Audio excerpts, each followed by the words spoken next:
Evaluating violence potential of an individual is a prominent focus of psychology and the law. When a court is to determine the sentence of an individual, they often rely on precedents investigations that assess the likelihood of an individual becoming violent or committing a violent offense in the future. Parole probation decisions, sometimes level of supervision is assessed or determined through an individual risk of violence. In the general public, schools and businesses, governments are increasingly assessing potential for violence among students, their employees, or just people who threaten government officials. So risk assessment is a very important aspect of what forensic psychologists do. Legally, the courts have made it really clear that they value risk assessment, despite the limitations of, and we'll find that out about risk assessment. Also, empirically, the literature on risk assessment has come a long way and is making a lot of advances in helping us better understand what are some of the identifying risk factors. We're able to assess them much better through structured actuarial approaches to risk assessment. So again, it's something that forensic psychologists are going to do a lot of work in, and forensic psychologists performing risk assessments need to be up on the literature and mindful of scope of practice, knowing where they're able to provide a helpful assessment and where they're not able to. So how do we define violence? And this is kind of tricky. In the past, we've had all types of different definitions of violence. But more specifically for our purposes, it's the actual attempted or threatened physical harm that's deliberate and non-consenting. So, within this module, we talk about what constitutes violence, but this gives us a more specific focus. And different studies study different types of violence. Different assessments are assessing different types of assessments. So it can get a little bit complicated, a little confusing, which is sometimes the result when we have bias or we have error within predicting. And I shouldn't use the word predicting. We're assessing. We're making a low, medium, high assessment rather than giving a probability like 20% chance that this person violates again, or 50% chance that this person is going to act out in violence again. We stay away from the probabilities. Violence is a choice. The proximate cause of violence is a decision to act violently. So this person has consciously made a calculated decision to act in a violent manner. The decision is influenced by a host of biological, psychological, social factors. Some of the biological could be neurological damage. There was an individual that climbed to the top of a clock tower, University of Texas, back in the, I believe, 60s or 70s. And with a sniper rifle, randomly shot people.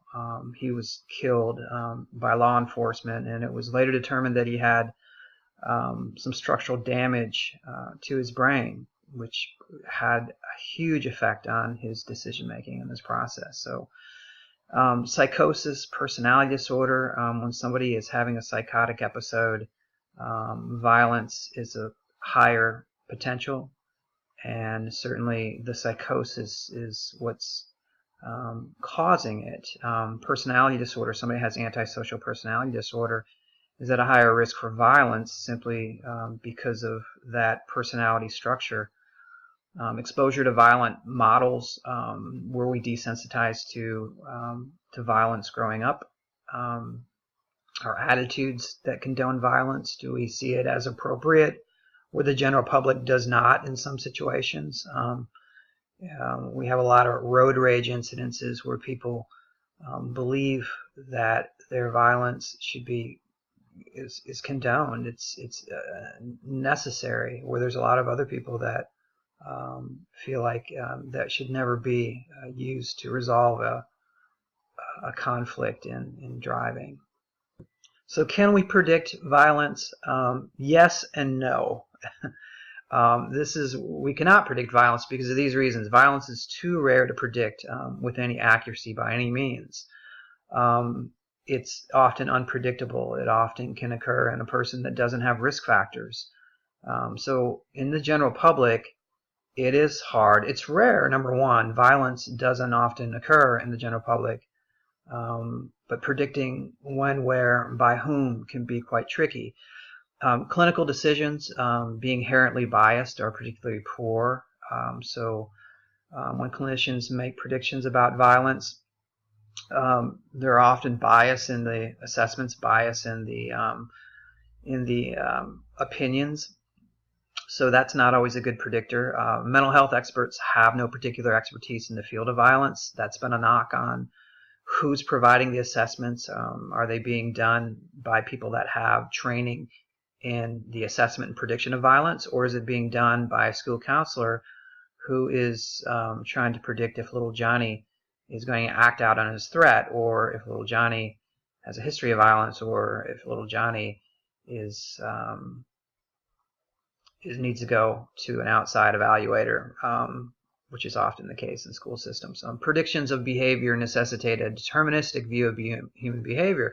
This idea is that people believe psychologists rather, believing we don't have a choice in our behavior. This was a belief that was held for a long time, which we don't necessarily hold to today. We believe there are choices to be made, but yeah, that was sort of the belief system. Or can we? As it says here, the prediction is moot. We don't predict, we evaluate risk. Gives you an example of suicide. We evaluate for the risk of it. With suicide, we find out, is the person having suicidal ideation, vague thoughts or more specific thoughts about not wanting to be alive? Is there a plan to take their life? Do they have a specific plan that's formulated? Same thing with when we're evaluating the risk of violence. Is there a lot of thoughts of violence? Is there premeditation? Is there a specific plan? We're looking for these kind of things. If a client tells me in a clinical setting that they have a specific plan to go harm somebody, or even if there's some vague thoughts of harming a specific person or group of people,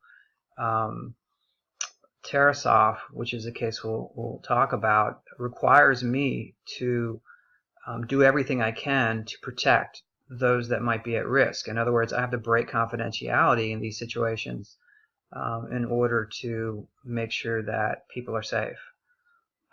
Legally, I can break confidentiality if it's a risk of violence. Regardless, predictions are made by mental health professionals are reliably better than chance. Yeah, I mean, we're going through the process of evaluating. We're taking the time. There are guidelines to doing this. So it is better than chance. I'm not saying that they're always accurate. However, when a mental health professional, a psychiatrist, psychologist, counselor, social worker has practice in doing this, has experience in doing this, is using certain modalities and certain guidelines, it's helpful and it can make a difference. The scientific literature on violence is large and growing. Yeah, we've come a long way, especially in the last probably 20 years. It still has a long way to go, but it's showing that there are some ways to better predict this. Any choice can be predicted. Yeah, that's kind of to be assumed. Any choice can be predicted. Is the prediction going to be accurate, and is it going to be high? We don't know that part. That's the tougher thing. But we can attempt to, and we can make efforts to, is basically what this is referring to. So some of the legal realities of violence risk assessment. Here's some historic cases that kind of outline what is applied today. It says, Barefoot versus Estelle, 1983, reading right up here. Expert testimony on dangerousness may not always be correct, but it is admissible, and the adversarial process should properly evaluate it. So, American Psychological Association, amicus curiae brief, stated that predictions were unreliable and incorrect. Yeah, however, the court ruled testimony is admissible and believes that it needs to be a part of this process. In 1975, you have O'Connor versus Donaldson. A person cannot be committed only on the basis of a mental illness. There must be more. They must exhibit eminent dangerousness. They must be a risk towards dangerousness in order for them to be committed. A danger to self also qualifies, though. Could be a danger to self, could be a danger to other people. Skull versus Martin in 1984, preventative detention is allowed based on a prediction that the accused possesses a serious risk of future criminal conduct. So this is a risk of criminal conduct, not necessarily danger or violence, but simply criminal conduct. Kansas versus Hendricks, 1997, Kansas versus Crane, 2002, affirmed the constitutionality of sexually violent predator statutes and the use of dangerousness determinations to commit them for somebody that we think is at risk for sexual violence, whether that's rape or assault. Certainly this applies to the appropriateness to have them committed. Tarasoff versus Regents of University of California in 1976 required a mental health professional duty to warn that necessitates an evaluation of a patient's potential to become violent towards a specific person. I was mentioning this earlier. There was a case. You do risk, when you report, you're breaking confidentiality. Legally, you have to in these kind of situations. In Tarasoff, it was based on University of California, a psychologist that was seeing a student. The student gave the psychologist shared some vague thoughts and ideas of harming another student. The psychologist did not report, and the student went on and murdered this other student. That's what it's based on. So it clearly tells us that when a client is mentioning potential harm to somebody else or group of people, that it's our duty to warn. Legally, we must. The evolution of risk assessment, some of the history, the first generation in the 1970s.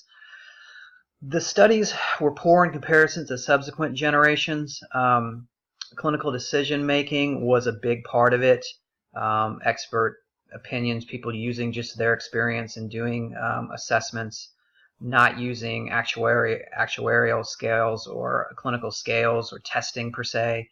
And then Monahan in 1981 judged the first generation at about a 50-50 chance of predicting future violence. Second generation, more focus on short-term predictions, and psychiatric samples were used more frequently. Identification of individual and contextual risk factors were more important. Moving from predicting violence to assessing risk, which is where we're at today. Third generation marked by the use of actuarial or structured approaches to risk assessment. We'll talk about those in the next video segment.